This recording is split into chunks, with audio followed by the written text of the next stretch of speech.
Somewhere between the Delphinus and Pegasus constellations, there is a gorgeous, near-perfect spiral galaxy rotating its flocculent arms like a pinwheel without being threatened by the collisions and mergers that usually end up destroying many other galaxies. But that has not happened to UCG 1170.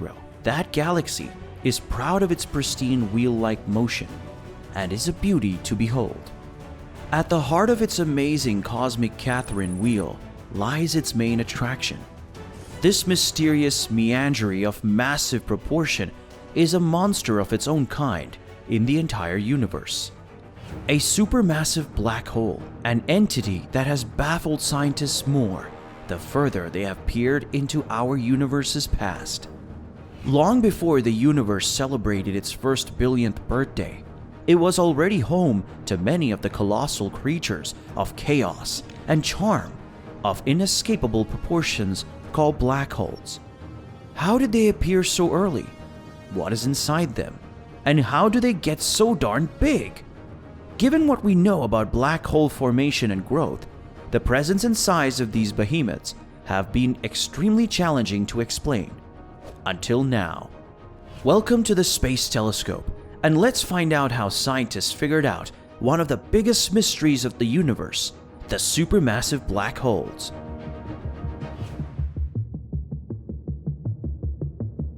Standard black holes or stellar black holes are somewhere around 3 to 4 times the mass of our Sun, but their supermassive cousins have a mass of millions, if not billions, of sun-sized stars. Mostly found in the center of the galaxies, they are considered their foundation stones and thus an important ingredient of the universe that we have around us. Supermassive black holes were able to play this crucial role in the universe by being there from an early age. But what created them in the early age of the universe? Thanks to simulations created by supercomputers, researchers have managed to recreate the origins of supermassive black holes in the same exotic conditions that might have existed back then. The hunt for the answer to the question of why supermassive black holes exist picked up speed when astronomers discovered quasars in 2003. Highly luminous, actively accreting, and gigantic black holes that light up pockets of space like cosmic beacons. Since then, discoveries of every quasar we found in deep space have helped us to understand the past of the universe a bit better. Recently, Australian astronomers stumbled upon the fastest growing quasar, SMSS J11447.77 minus 430859.3, or J114 for short, from about a time when the universe was half its age. It consumes an equivalent of 1 Earth mass per second. Not so long before that, NASA's Chandra X-ray Observatory observed yet another supermassive black hole, H1821 plus 643, that is spinning significantly slower than its peers. Both of these black holes have a mass somewhere between 3 to 30 billion suns. To put in perspective, Sagittarius A, the supermassive black hole in the center of our galaxy, weighs only about 4 million suns. The two mentioned quasars and others found before them, such as the one in the center of the UCG 1170 galaxy, have helped us learn something new with every discovery. Every quasar has revealed a certain quality about them that helped us learn how these supermassive black holes grow and evolve.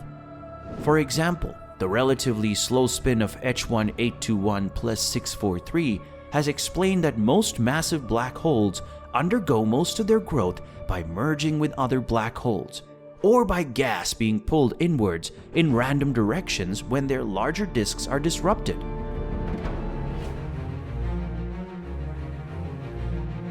There are two main schools of thought on how supermassive black holes form. The first is the bottom-up model.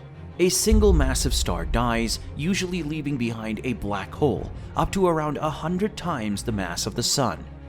With time, and we mean millions and millions of years, this black hole keeps growing, slurping everything around it as if the universe is a game of agar.io, and it keeps growing, nay, multiplying, to become this gargantuan in size.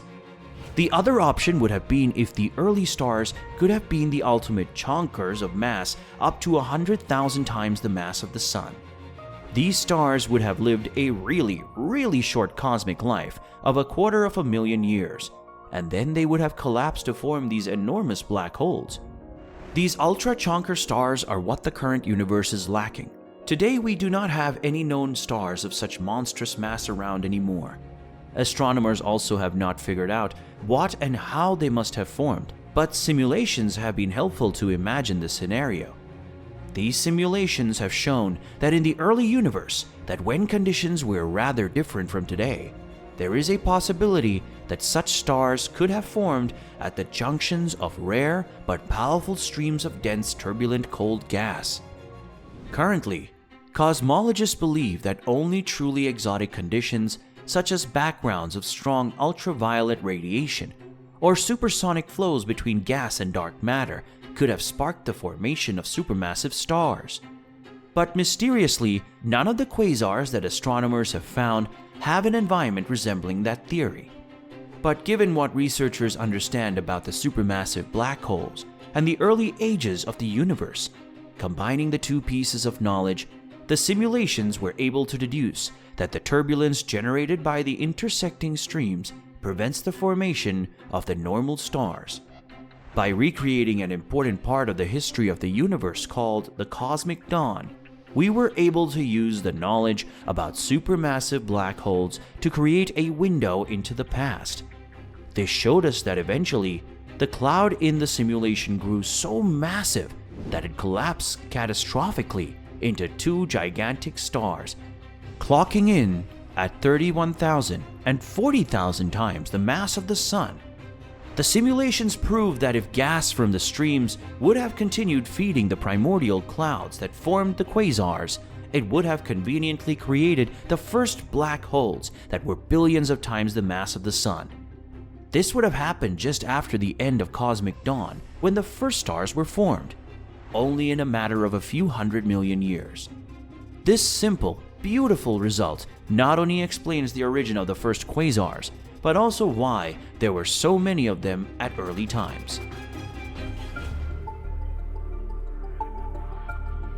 These theoretical results couldn't have arrived at a time better than now. James Webb Space Telescope's science operations are about to commence. The amazing observatory is among the first to examine the earliest black holes in their galactic environment and give us an up-close and personal look to understand them and their origins better. With a theory to begin with, we have an approximate idea of where to start looking when we would point our lenses towards them.